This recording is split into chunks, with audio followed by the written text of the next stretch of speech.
స్వచ్ఛమైన నాణ్యమైన గౌదర్పార్ పూజా ఉత్పత్తులు www.gaudarpar.com ద్వారా ఆన్లైన్ లో ఆర్డర్ చేయండి. మీ ఇంటిని దేవాలయంగా మార్చుకోండి. నమస్తే రమగారు. నమస్తే జయ. రమగారు, చాలా మంది మీకు వాళ్ళ వ్యక్తిగత సమస్యలు ఉన్నప్పుడు మీతో పర్సనల్గా ఫోన్ కాల్లో మాట్లాడి ఆ సమస్యని నివృత్తి చేసుకొని మీ సలహా తీసుకుంటూ ఉంటారు కదా. వీటిల్లో ఫ్యామిలీ ఇష్యూసే ఎక్కువగా మీ దాకా వస్తూ ఉంటాయి కదా రమగారు.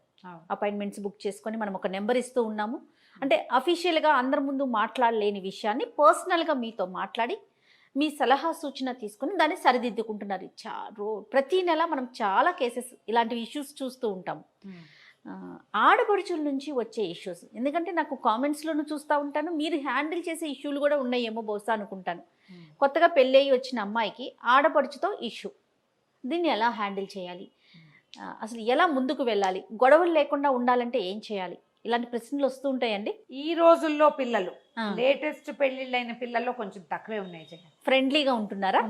పాతకాలపు పద్ధతుల్లో అంటే ఇప్పుడు పెళ్ళై ఒక 15 ఏళ్ళు అయింది అని చెప్పారనుకో, వాళ్ళకి ఆడపడుచుల ఇష్యూస్ కనపడుతున్నాయి. ఈ 5-6 ఏళ్ల క్రితం 4-5 ఏళ్ల క్రితం పెళ్లిళ్ళైన వాళ్ళల్లో ఆడపడుచు ఇష్యూస్ నేను విన్నవి తక్కువే, కానీ ఉన్నాయి. అవి కూడా మనం చెప్పాలి, ప్రత్యేకంగానే ఉంటున్నాయి. సో ఇక్కడ పేర్లు మనం ప్రస్తావించట్లేదండి. జనరల్గా అయితే ఏం చేయాలి? పర్సనల్గా ఇష్యూ ఉన్న వాళ్ళు మీకు ఎట్లానో కాల్ చేస్తారు, మీరు పర్సనల్గా మాట్లాడతారు. ఇందులో పేర్లకేం చేయాలి? సార్వజనీయమైన సమస్య. ఎప్పుడూ కూడా ఒక వైద్యుడు ఆపరేషన్ చేయించుకున్నట్ట కాలు మీద ఒకదో కాయ వచ్చింది, ఎంత నొప్పిగా ఉందోట.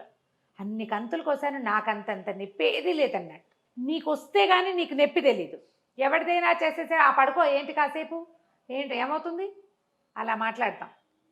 మనకొస్తే ఆ నొప్పి తెలుస్తుంది, మనకు నొప్పి తెలుస్తుంది. కానీ ఆ నొప్పి తెలిసినా కూడా మళ్ళీ అవతల వాళ్ళ దగ్గరికి వెళ్ళేసరికల్లా అది నొప్పిగా భావించరు. ఇది ప్రత్యేకంగా ఆడవాళ్ళ స్పెషల్ క్వాలిటీ చేయాలి. మనం పురాతన కాలం నుంచి ఇప్పటికీ మనం అదే జాతి వాళ్ళం అయినప్పటికీ నిష్కర్షగా మాట్లాడుకోవాల్సిందే ఇందులో. ఇది స్త్రీల ప్రత్యేకత. వీళ్ళకి ఎప్పటికీ నా కూతురు కోడలు ఒకటే అని అనిపించదు. అందులో నువ్వు నేను కూడా ఇది కాదు చేయ. పెద్దవాళ్ళు అయ్యే కొందికి ఏ పని చేయని తన కూతురు, ఏ బాధ్యత లేని తన కూతురు తనకు ఓకే. తప్పు కాదు, తప్పో ఒప్పో ఓకే నా కూతురు కాబట్టి నేను యాక్సెప్ట్ చేసి ఉంచుకుంటా. దాన్ని ఏమన్నది వెందు. కోడలు మాత్రం గీతలు దాటకూడదు, వినేయాలి, మాట వినాలి. తన మొగుడు కొడుకు మాట వినాలి, తన మాట వినాలి, ఒద్దిగ్గా ఉండాలి, బుద్ధిగా ఉండాలి, డబ్బులు అధికంగా ఖర్చు పెట్టకూడదు, పుట్టింటికి అతిగా వెళ్ళిపోకూడదు, ఎక్కడికి తన పర్మిషన్ లేకుండా ఏమీ చేయకూడదు, తన కన్నుసన్నల్లోనే ఉండాలి. అదే తన కూతురు అత్తవారింటికి వెళ్ళకపోయినా ఓకే, అత్తారింట్లో పని చేయకపోయినా ఓకే, మొగుడితో సరిగా ఉండకపోయినా ఓకే, మొగుడిని కాలు కింద కుక్కం చేసినా ఓకే, చేయాలని కూడా కోరుకుంటాడు. ఇదే పాయింట్ నా కోడల విషయంలో నేను ఎందుకు అనుకోను అని ఏ ఆడ మనిషి ఆలోచించదు. లోక సహజంగా అయిపోయింది కదా రమ్మగారు, చాలా లోక సహజంగా అయిపోయింది. మా పిల్ల అత్తారింటికి వెళ్ళదు, కోడలు మాత్రం మా ఇంట్లో పని చేయాలి. మా పిల్ల అత్తారింట్లో కష్టపడలేదు, దాన్ని వేరే కాపురం పెట్టాలి. కూతుర్ని తన ఇంటి దగ్గరే ఉంచుకోవాలి, తనతోటే ఉంచుకోవాలి, తనే చూసుకోవాలి. కూతురు పిల్లలకి తనే ఇంపార్టెంట్గా ఉండాలి. అలాగే కోడలికి ఏ పని చేయరు, వీళ్ళు ఏ హెల్ప్ చేయరు. కోడలు పుట్టింటికి వెళ్ళకూడదు, కోడలు రూపాయికి పుట్టింటికి తినకూడదు. ఎంతమంది ఉంటారో తెలుసా జయ ఇట్లా. కోడల్ని కూతుర్ని సమానంగా ఎప్పటికీ చూడలేం జయ, అది జరిగే పని కాదు. ఎందుకంటే చెప్తా నేను, అది డిస్కషన్ కాదు కదా, ఇది నా మెయిన్ పాయింట్లు ఇవి. ఎప్పుడు కూడా మన కూతురు మనకి సొంతది, అది ఏం చేసినా మనకు అలవాటుగా ఉంటుంది. దీన్ని కరెక్షన్ చేయలేమని మనకు తెలుసు కాబట్టి కరెక్ట్ చెయ్యం, అంతే. అది ఈ బయట నుంచి వచ్చేసరికల్లా ఏమనిపిస్తుందంటే ఈ అమ్మాయి మన ఇంట్లో ఉండడానికి వచ్చింది కాబట్టి మన మాట వినాలనిపిస్తుంది. ఇప్పుడు నేను అనేది ఏంటంటే అత్తగారే అలా ఉండటం వల్ల ఈ ఆడపడుచులు ఈ పిల్లలిద్దరు ఎందుకు సఖ్యతగా ఉంటారు? అది కదా పాయింట్. ఇంకేముంటారు సఖ్యత? ఆవిడకే ఆ ఫీలింగ్ లేనప్పుడు ఈ కొత్త పిల్లలు ఇద్దరు కలిసిమెలిసి ఒక వయసు ఉంటుంది ఇంచుమించుగా, వాళ్ళిద్దరు ఎక్కడ కలిసిమెలిసి ఉండగలుగుతారు? కలిసి ఉండరు. పైగా నీ వల్ల మా అన్నయ్య మాకు దూరం అయిపోయాడు అంటారు. నువ్వు ఎందుకు చేస్తారు పెళ్ళిళ్ళు, ఎందుకు చేసుకుంటారు? వాళ్ళిద్దరు కలిసి ఉండాలని కదా. మీ వాడికి ఒక తోడు ఉండాలి. వాడు నీకు చిన్నప్పుడు నీతో ఉన్నట్టుగానే ఎంతసేపు నీతోటే ఉంటే ఇక వాడు పెళ్ళంతో ఎప్పుడు స్పెండ్ చేస్తాడు? అప్పుడు పెళ్లి చేయకుండా ఉండాలి. మారిపోయాడంటారు, ఇదివరకు అట్లాగా స్పెండ్ చేయట్లేదంటారు, ఇదివరకు అట్లాగా మాకు అన్నీ నీకు కూడా కొనిపెట్టాలంటే పెళ్ళానికి ఏం కొనిపెడతాడు వాడు? ఎంతసేపు ఎప్పుడు నీకే కొనిపెడుతుంటే ఈ కట్ చేసుకోరు. అసలు కొన్ని ఇళ్లలో భార్యాభర్తలను ఒక చోట ఉండనివ్వకుండా చేసే ఆడపిల్లలను కూడా చూశాను నేను. ఎంత ఘోరం. ఉన్నారు అట్లాగే. మనం వీళ్ళకి పెళ్ళి ఎందుకు చేసామని ఆలోచించారు. తల్లుల దగ్గర ఉంది కదా ఇది. తర్వాత రమ్మగారు వాళ్ళ పిల్లలకి ఈ అబ్బాయి ఎక్కువ ప్రయారిటీ ఇవ్వాలి, పూర్తిగా తనే చూసేసుకోవాలి, మావయ్యే ఆడపిల్లల పిల్లల్ని సమస్తము జరపాలి, అన్నీ అన్ని జరగాలి. అతని పిల్లలు వస్తే వీళ్ళేం చూడరు. తుమ్మినా దగ్గినా కూడా మావికే, మళ్ళీ ఉన్న అత్తతో సంబంధం ఉండదు. సంబంధం ఉండదు. ఇలాంటి లక్షణాలు కనపడతాయి. ఇవన్నీ ఏంటంటే టేకెన్ గ్రాంటెడ్గా చేసుకోవటం ఒకటి, యాక్సెప్టెన్సీ లేకపోవటం రెండోది. తల్లి పెద్ద ఆవిడ ఉంది చూసావా, ఆవిడ సపోర్ట్ చేయటం. ఆవిడ ఆ తల్లులు పెద్దవాళ్ళు అయ్యాక నేను ఇలాగే బయట ఇంటి నుంచి వచ్చాను, నా పిల్ల ఇలాగే బయట ఇంటికి వెళ్ళింది, ఈ అమ్మాయి కూడా మన ఇంటికి అలాగే వచ్చింది, మనం కావాలని తెచ్చుకున్నాం, రేపు మన లైఫ్ ఇదే అన్న జ్ఞప్తి ఉండదు. ఆడపిల్లలకి విపరీతంగా ఇంపార్టెన్స్ ఇస్తారు. వాళ్ళకి వేరే ఇల్లు మారిపోతుంది. నేను ఇంకోటి కొత్తగా వింటుంటాను రమ్మగారు, ఏమనమా అక్కడ అది ఏడ్ చేస్తుంది, తల్లి అనేస్తా ఉంటుందండి. ఏమనకూడదు, ఏడ్ చేస్తుందని ఈవిడే ముందు హింట్ ఇచ్చేస్తుంది అనమాట. ఓహో ఏడవాలా అని తను తెలుసుకోవటం, ఏడ్ చేసిద్దేమోనని అన్నయ్యో తమ్ముడో ఫీల్ అయిపోవటం, ఎప్పుడు ఊరుకోవటం. అవునవును. ఎంత మాట పడితే అంత మాట అనేయొచ్చు, కానీ ఆ అమ్మాయిని బాగా చూసుకోవాలని తల్లి ఎప్పుడు కొడుకు చెప్పదు. అంతేగాని నువ్వు అన్నయ్యతో సరిగ్గా ఉండు అని చెప్పదు. ఈ అన్నయ్యతో వదినతో బాగుండు అని చెప్పని తల్లుల సంఖ్య విపరీతంగా ఉంది జయ. అవునండి. నువ్వు ఇట్లా బిహేవ్ చేస్తే ఎట్లా, ఇది తప్పు కదా, నువ్వు రేపొద్దున పెళ్లి చేసుకుని ఎట్లా అడ్జస్ట్ అవుతావు, ఇలా ఎందుకు బిహేవ్ చేస్తావు అని ఆడపిల్లల్ని కరెక్ట్ చేయరు. మన పిల్ల ఎలాంటి డ్రెస్ వేసుకున్నా ఓకే, దాని ఇష్టం, దాని ఆఫీసు. కోడలు మాత్రం ఒద్దిగ్గా ఉండాలి. మన పిల్ల మొగుడిని పేరు పెట్టి పిలుస్తుంది, కోడలు పేరు పెట్టి పిలవకూడదు. అవి కూడా నేను చెప్తున్నాక, మన అమ్మాయి మన ఇంట్లోనే ఉండాలి, మన కోడలు పుట్టింటికి వెళ్ళకూడదు. మన ఆడపిల్లలు ఎప్పుడు పండగలకి మన ఇంటికి వస్తారు, కోడలికి పుట్టిల్లు ఉండకూడదు. కోడలు కూడా వీళ్ళతో వాళ్ళు వస్తారు, నువ్వు వెళ్ళిపోతే ఇట్లా వదినతో సరదాగా ఉండాలనుకున్నావు అంటే అత్త వాళ్ళు వదినతో వాళ్ళే స్పెండ్ చేయడానికి అత్తారిల్లు వదిలి పుట్టింటికి వస్తారు. మరి వదిన ఎప్పుడు పుట్టింటికి వెళ్తుంది, ఈ ఆలోచన ఉండదు. చచ్చిన ఆలోచించరు. ఏ పండగలకి పుట్టిళ్ళకి రాని ఆడపిల్లలు కోకొల్లలుగా ఉంటారు, ఎందుకంటే ఆడపడుచులు వస్తారు కాబట్టి. ఇప్పుడు కొంచెం తగ్గింది, ఎందుకంటే ఈ ఆడపిల్లలు కోడళ్ళు కూడా ఒకే రకంగా చదువుకుంటున్నారు. చదువుకోవటం పైగా ఇంకో కొన్ని చోట్ల కొన్ని రకాలు. ఇంకోటి ఏం చూస్తున్నామంటే, అమ్మాయిలు పెద్దవాళ్ళు, అబ్బాయిలు చిన్నవాళ్ళు అనుకో. అమ్మాయిలు పెళ్ళిళ్ళు అయిపోయి వాళ్ళకి అంతంత పిల్లలు అయ్యాక మగపిల్లలు పెళ్ళిళ్ళు అవుతాయి. ఇక వీళ్ళ మీద ఆ పెళ్ళిళ్ళు అయిపోయిన అక్కల రోపు అంతా ఇంత కాదు, ఈ కొత్తగా వచ్చిన కోడళ్ళ మీద. ఆల్రెడీ అంతా ఇంత అయిపోయిన మేనల్లులని మేనకోడళ్ళని ఎత్తుకోవడం పెంచుకోవడం అన్నీ మావేలే చేస్తారు. సరదా కూడా ఉంటుంది కదా. ఇప్పుడు తనకి పెళ్లి కానంతసేపు సరదా ఉంటుందండి, తనకంటూ సంతానం కలిగితే పిల్లలు పుట్టాక కూడా ఆ టాప్ ప్రయారిటీ ఆ పిల్లలకే ఇవ్వాలను. ఇలాంటి సమస్యలతోటే ఈ ప్రాబ్లమ్స్ వస్తాయి జయ. ఇంటికి పెద్దవాళ్ళు ఒక మగపిల్లాడికి పెళ్లి చేసేటప్పుడు ఇవి మాట్లాడుకోవాలి. వదినొస్తే అన్నయ్య వేరైపోతాడు అని చెప్పడం కాదు, అన్నయ్య కూడా ఒక లైఫ్ వాడి సెపరేట్ది స్టార్ట్ అవుతుంది అని చెప్పాలి. నువ్వు వీళ్ళతో బాగా ఉంటే రేపు నీకు జరుగుతుంది బాగా అని చెప్పాలి. వదినతో ఫ్రెండ్షిప్ చేస్తేనే రేపొద్దున అన్నయ్య నీతో ఉంటాడని చెప్పాలి. ఖచ్చితంగా చెప్పాలండి. ఈ చెప్పకుండా దాన్ని కంట్రోల్ చేయాలని చూస్తారు. కొన్నాళ్ళకైనా ఓ 10 ఏళ్లకో 15 ఏళ్లకో ఆ అన్నయ్య పిల్లలు పెరుగుతారు, ఆటోమేటిక్గా వదిన సంసారం వదిన చేతిలోకి వెళ్ళిపోతుందని గ్రహించుకోకపోతే ఎట్లా? ఒకే ఊళ్ళో అక్కలు అక్క చెల్లెళ్ళు అన్నదమ్ములు ఉన్నారనుకో, రోజు సాయంత్రం వేసరికి అక్కింటికో చెల్లింటికో వెళ్ళిపోతుంటాడు అబ్బాయి, పెళ్ళాన్ని ఇంట్లో వదిలేసి. లేకపోతే మా అక్కింటికి వెళ్దాం, లేదా మా చెల్లింటికి వెళ్దాం. ఇక వేరే ప్రపంచం లేనిట్టు వాళ్ళకి ఎందుకు వెళ్ళాలని అనుకుంటారు వీళ్ళు. పెళ్ళికాక ముందంతా వెళ్ళా, ఇప్పుడు వెళ్ళకపోతే బాగుండదంటారు. ఈ అక్కో చెల్ల ఒరే రోజు మా వెనకాల తిరుగుతా వెంటనే మీ ఆమె చూసుకుని సినిమాకి వెళ్ళి చికారుకి వెళ్ళి అని చెప్పరు. వాడు 2-3 రోజులు రాకపోయాడంటే ఇంకేముంది మార్చేసింది అంటారు. మన మొగుళ్ళు మనతో ఉండాలి, మన తమ్ముడు కూడా మనతోటే ఉండాలి. ఎంత అన్యాయం కదా, ఎంత సెల్ఫిష్నెస్ చేయాలి.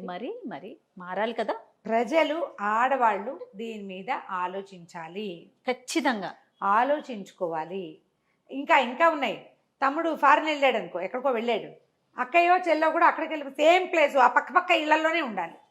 మా అమ్మాయి మా అబ్బాయి ఒకచోటే ఉండాలని కోరుకుంటారు తల్లిదండ్రులు.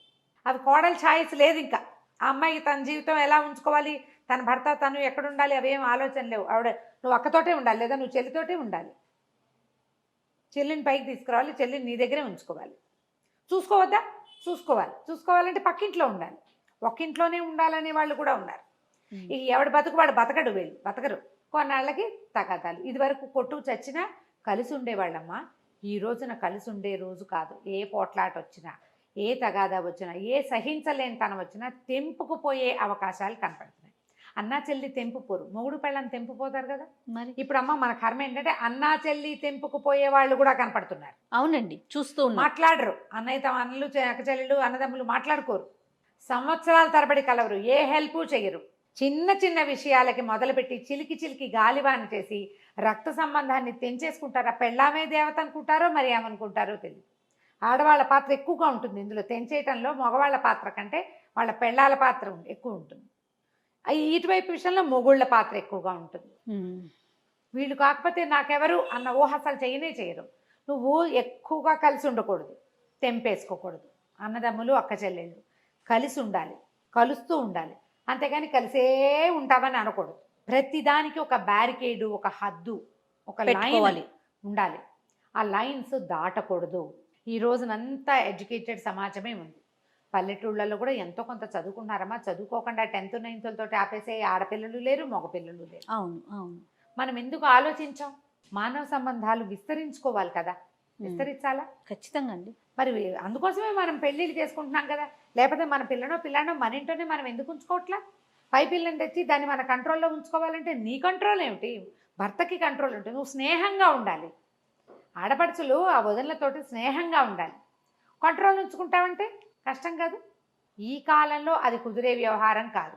ఏముంది, అప్పుడు అన్నదమ్ముల డివోర్స్కి అక్క చెల్లెళ్ళే కారణం అవుతారమ్మా. అంతే కదా. మా ఆడపడుచు వాళ్ళు, నేను కొన్ని కేసులు విన్నాను చేయ, అంటే ఇప్పుడు మనం సాల్వ్ చేసిన కేసులు కాదు, చుట్టుపక్కల ఫ్రెండ్స్లో ఎవరైనా ఊరికే మన మెసెంజర్లో మెసేజ్ పెడతారు, మా ఆయన చాలా మంచివాడండి, మా ఆడపడుచులతోటి చిక్కంతా. అవును. నా బట్టలు వాళ్ళే సెలెక్ట్ చేస్తారు, నా నగలు వాళ్ళే, నేనేం పెట్టుకోవాలో వాళ్ళే చెప్తారు. నాకు బ్యాండ్ మేళం బట్టలు ఇష్టం ఉండవు. ఒక అమ్మాయి కంప్లైంట్ ఇది మెసెంజర్లో పెట్టిన అమ్మాయి, ఒకే రకం బట్టలు వేసుకోవడం నాకు ఇష్టం ఉండదండి, మా చెల్లి నేను ఒకే రకం బట్టలు ఏనాడు వేసుకోవాలి. మా అత్తారింట్లో ఏ ఫంక్షన్ అయినా మా ఆడపడుచులు ఇద్దరు మేము ముగ్గురం ఒకే బట్టలు వేసుకోవాలని వాళ్ళ రూల్. ఒకే రకం చీరలు కట్టుకోవాలి, ఒకే రకం నగలు పెట్టుకోవాలి. అది ఎప్పుడైనా వన్స్ ఇన్ ఏ వైల్ బాగుంటుంది. ప్రతి దానికి, ప్రతి ఫంక్షన్కి మేము ముగ్గురం ఒకేలాగా తయారవ్వాలి. నాకు ఆ పై మెళ్ళలో పెట్టుకునే వస్తువులు నచ్చవు. ఏముందమ్మా, అలవాటు చేసుకో, మిగిలినవన్నీ బాగుంటాయండి. కాదండి, నాకు నెక్ పీసులు నచ్చవండి, నాకు లాంగ్ చైన్స్ ఇష్టం. వాళ్ళిద్దరు సన్నటి వాళ్ళు నెక్ పీసులు పెట్టుకుంటారు, నన్ను కూడా అదే పెట్టుకోమంటారు, నేనేమో బొద్దండి. అమ్మాయి చూడు ఎంత బాధపడుతూ ఉంటుంది, ఎంత అసహ్యంగా కనపడతానో. ఫోటో చూస్తే నా ఫోటో వచ్చి నేను పందిలో ఉన్నాను, ఇలా రాసిందమ్మా అమ్మాయి, పాపం నిజంగా చెప్పైనా అని అడిగా నేను. చెప్పమంది, అందుకే ఈ వాక్యం చెప్తున్నానమ్మా. కొన్ని విషయాలు ఇది ఎవరికైనా చెప్పచ్చా అని అడిగి మరీ చెప్తాను నేను. అంతే కదా, పర్సనల్ కదా రమ్మగారు. పర్సనల్. నేను లావుగా కనపడతానండి, నాకు అస్సలు నచ్చదు. తన వేషధారణ కూడా వాళ్ళే డిసైడ్ చేస్తే ఇంకెట్లా రమ్మగారు, ఎట్లా బతుకుతారు? మరీ టూ మచ్ కాదు. నాకు నచ్చదు. చిన్నప్పుడు కూడా పై మేళ్ళలో గొలుసు పెట్టుకోలేదండి నేను. ఇప్పుడు ఎప్పుడు నేను నెక్ పీసులు పెట్టుకోవాల్సి వస్తుంది. నాకు అస్సలు నచ్చదు. నేను లావుగా కనపడతాను. నేను అంత లావు కాదండి, కానీ నాకు నా మెడకి సూట్ కాదా, తనకి నచ్చదు, ఇంకంతే. సరే, మీరు అన్నట్టు ఎప్పుడైనా ఒకసారి ఓకే, ప్రతిసారి బ్యాండ్ మాలం లాగా మొత్తం ఒకటే ఫంక్షన్ పోని అందరికి గుర్తుగా మేమేం తెలియాలంటే అలా కాదండి. ఎవరింటికి ఫంక్షన్లకు వెళ్ళినా అందరం రెడ్ కట్టుకుందాం, అందరం గ్రీన్ కట్టుకుందాం, అందరం ఇదే పెట్టుకుందాం. వస్తువులు, బంగారు వస్తువులు కూడా బాగా చేయించారట అత్తవారు.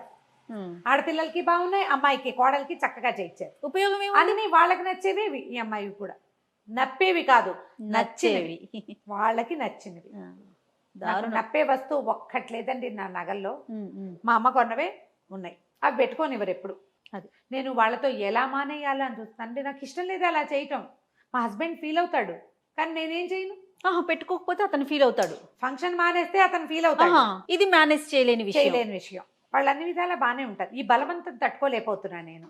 ఎట్లా చెప్పాలో తెలియదండి. నాకు సూట్ కాదని. అది ఏం కాదు, బాగుంది, ఏం కాదు, నిండుగా ఉన్నామంటారు. నాకు నిండుగా ఉంటాం ఇష్టం లేదండి. నిండుగా కాదు, నేను బండగా కనపడతానండి అని రాసింది పిల్ల. ఏడుపు బొమ్మలు పెట్టింది 3-4. ఇక వాళ్ళ ఆడపడుచులు ఎవరో తెలుసుకుంటారు ఈ సంగతి. వాళ్ళు ఇది ఎప్పుడో సంవత్సరం క్రితం సంగతి, సందర్భం రాలా ఇప్పుడు.